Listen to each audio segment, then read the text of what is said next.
All right. Good morning, everyone, or afternoon, evening, depending on where you are in the world.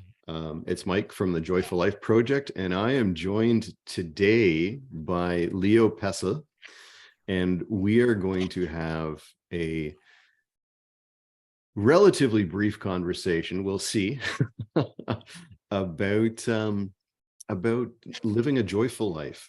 And our first question, actually, Leo, do you want to say a couple of words about yourself? What you do in the world, that kind of thing, before we jump into our questions? Sure, can do. Go for it. Yeah, I'm Leo. For a year now, I have a coaching company, and Phil Goddard was on this project too, and he was my first mentor, guiding me into this profession. Oh, nice.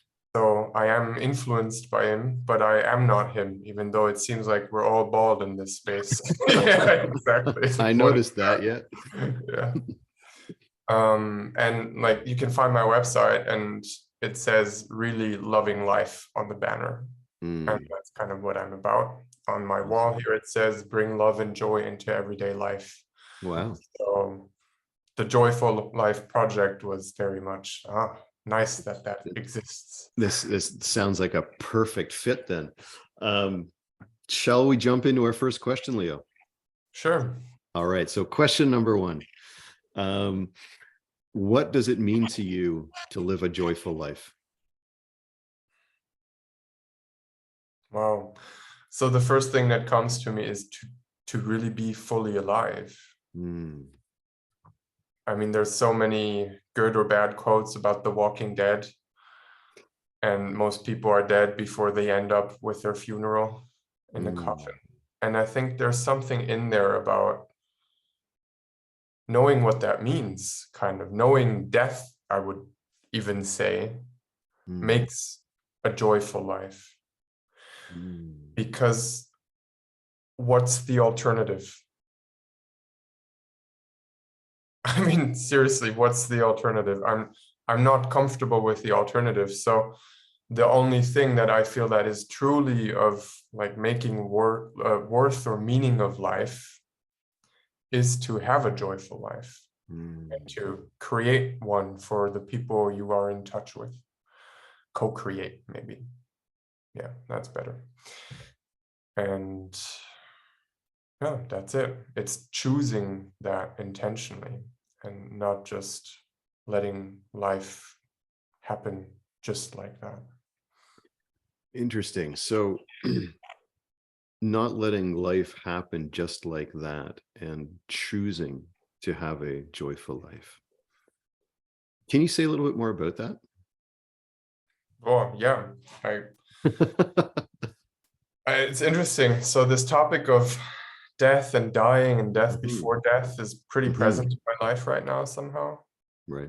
And I like this idea of from like when Sid talks about the formless, right? And the world of thought and the infinite potential in that.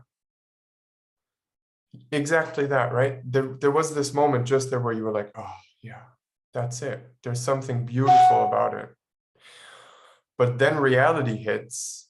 And from the infinity of things I could do right now, I could like dance, jump around, scream, roll around on the floor, say something really smart, or whatever, right? But I can only ever choose a single next moment.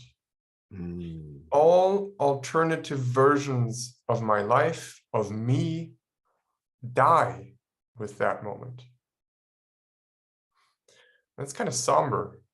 So well, and it sounds very freeing, very liberating as well. Like there's no attachment to a particular moment, and there's a guarantee, well, a guarantee until you're dead, that there will be a choice to make in a next moment. That's it. That's exactly it. And I would say choose joy. Because there is always an endless stuff to look at. Like I could look at you and enjoy this conversation, or I could look at the freaking truck ruining the beautiful trees opposite of my window here. Right. So there are two ways, or there are different ways to go, and knowing what really brings you joy, what really is important to you, Mm. lets you choose intentionally where this next moment will bring you. So what's the distinction between actively choosing joy and just living in an unintentional experience of life? I mean, you are chronically at risk at simply pattern repeating. Right. That's how consciousness is structured, and that's good, right? You don't want it to not be able to uphold the situation you are in. Like the fact that our consciousness kind of is steady in its way is a freaking gift. Right. Just without the intention, you don't get the chance to change this automatic processing Mm. of the consciousness. Mm. So having this intention pointing towards what gives you joy, which also is an embodied experience. So Right. there's something you need to like learn to be embodied and feel the joy truly. Otherwise you can't get it anyway. But then you're gonna point that apparatus towards the stuff that's actually good for you. And I don't know if we can choose that. I'm not sure. I legitimately am not sure, but that's how it works for me up until now. And I definitely did not enjoy life for a long time. So, Interesting. What's changed? I'm assuming, and you'll correct me if I'm wrong here, I'm assuming that there's been a shift in perception or understanding that has allowed you to appreciate joy. So what happened? How did that shift come about? Or I think it's always a multi-layered process to some degree, but sure. the first was probably when I meditated 10 years ago, the first Mm. time. And then 2 years ago, I had intense breathwork experiences. And I kind of, maybe that's also the baseline, I learned to trust Mm. good feelings in a way. Like joy is actually enough to some degree. Doing something that gives me that lets me experience joy somehow mystically might just be enough for a good life. So joyful life and good life to me are very similar. Mm-hmm, mm-hmm. And a long time I had all these ideas and repetition of patterns that pointed me towards something I need to be doing. Right.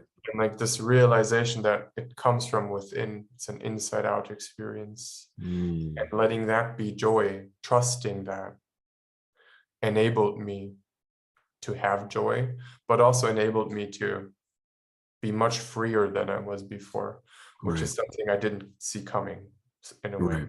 Felt the opposite for a while. So it sounds like letting go of joy being something pursuable or uh, as an end result had not a flavor, but had was liberating. Yeah.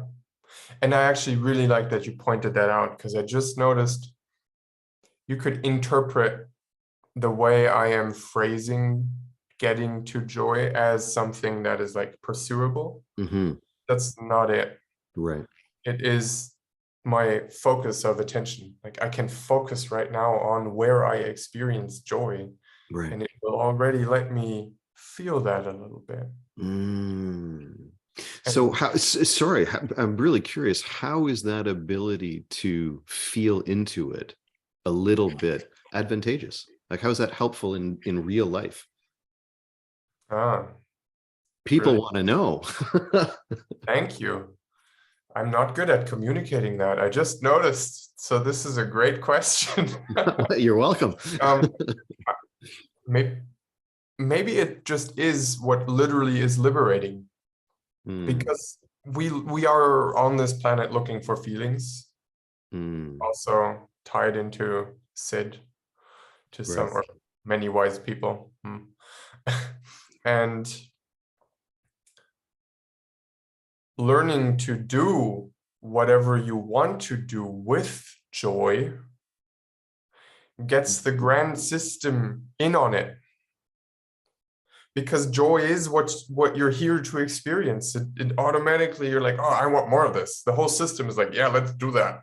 So Right. Yeah. when you learn to bring joy to what you truly want, it just is so much easier. That's the flow. That's the flow you are directing towards what you want. And it turns into what you are actually looking for in the outside world too.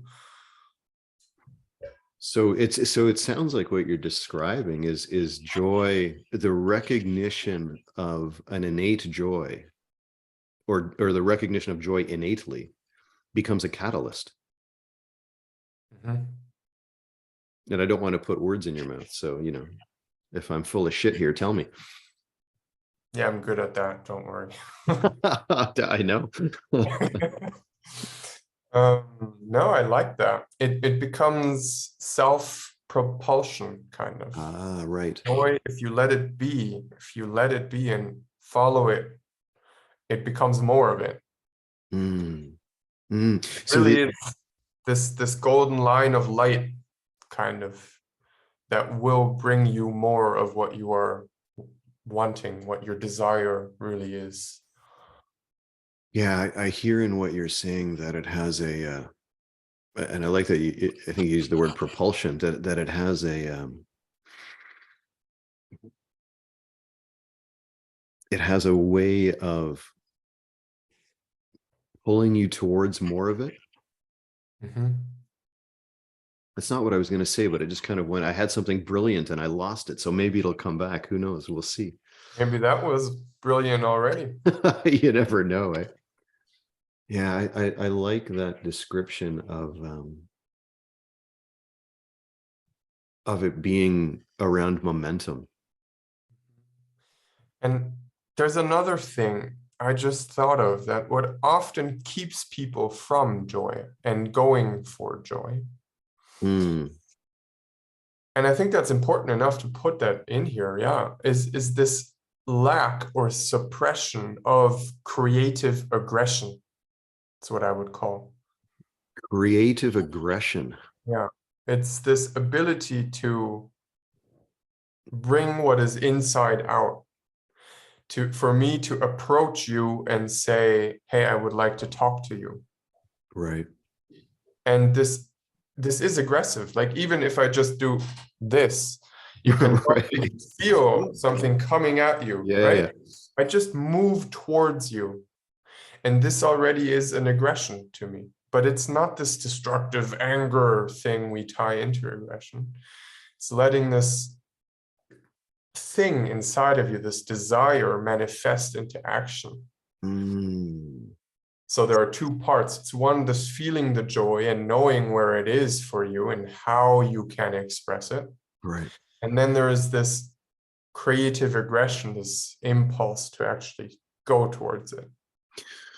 So again, what I hear, and you'll correct me if I'm missing this, but what I'm hearing is that there is an innate component at a level. There's a realization of joy and its innateness, but there is also an expression of that joy.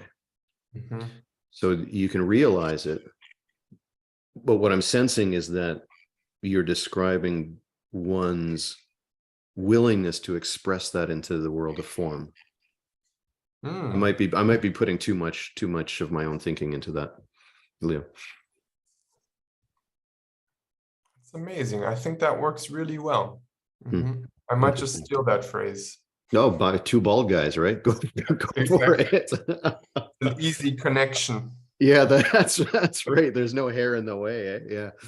Yeah.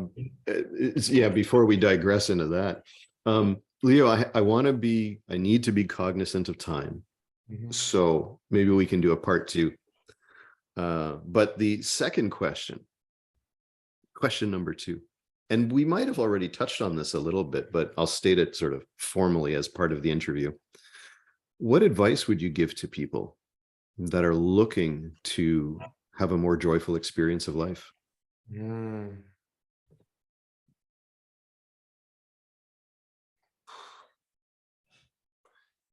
Honestly, I think it is find someone to guide you, Oh, wow. someone you can trust, Wow. and give that enough time, because that actually really moves me. Because I thought I had to do it alone for a long time, and I tried, and it did not work. So I'm very grateful for the people who have guided me. And just to dig into that a little bit, what is it that these people that you're grateful for have been able to guide? Like, how has that guidance worked? Because, in our community, we would say that, it's inside out, that there's nothing to do, and other cliches like that. So how has this guidance been helpful and valuable for you?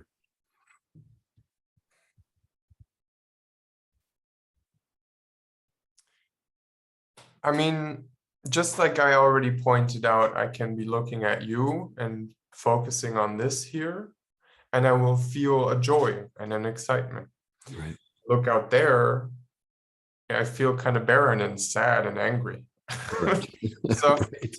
there is this art in learning Mm, where to put my attention and right. trusting that too. And Yeah. that's not, humans aren't made to do it alone. That's what I think is so annoying to me about this. It's an only inside out approach. It's like, no, it's being there together. We're all in it together. It is a collective experience, a collective Mm, consciousness, even maybe not in the spiritual way, how it is often put, but it's there. And we influence each other, and we can deeply learn from each other right. if we allow it, and if you have someone who's good at it too. Because it is more, I feel like, someone guiding what is coming out inside out of me, and Mm. not putting new stuff in. Wow, very cool. Um, is there anything else in 45 seconds, anything else that has been unsaid that you would like to add, either about joy itself or about a way for people to have more joy in their lives? If you could put it in a nutshell. Yeah, you can learn to enjoy almost everything too. Ah, nice. There is joy in sadness. Hmm. There Hmm. is joy in loneliness. There is joy in grief, because we experience in polarities. Right. It's always there both at once, and only looking at one thing will get you stuck. It's the essence. I really like that. And I really like and appreciate that, that you use the terminology that you can learn to. And that really resonates with me. We'll have to compare notes another time. But there's something that resonates as very true, that we can actually learn to see more joy, learn to experience joy, or learn to see the joy, even in a situation that may or may not look joyful to someone watching it. Yeah, Very joyful life right Yeah, there. joyful life. I wasn't trying to get the last word there, Leo, so I'll give it back to you. Close us out here. Honestly, I'm just really, really glad you're doing this Oh, cool. and focusing on creating a joyful life for Mm. yourself and others. Thank you. Oh, well, my pleasure. It's we'll save that for something else. Thanks, Leo. I really appreciate you taking the time to join us here at the Joyful Life Project. You want to give people your email or your website URL? Sure. It's leopessl.net. Oh, that was easy. Yeah. All right. Thank you, Leo, so much. I'm going to pause now, and I'll be right back with you. Hold on one sec.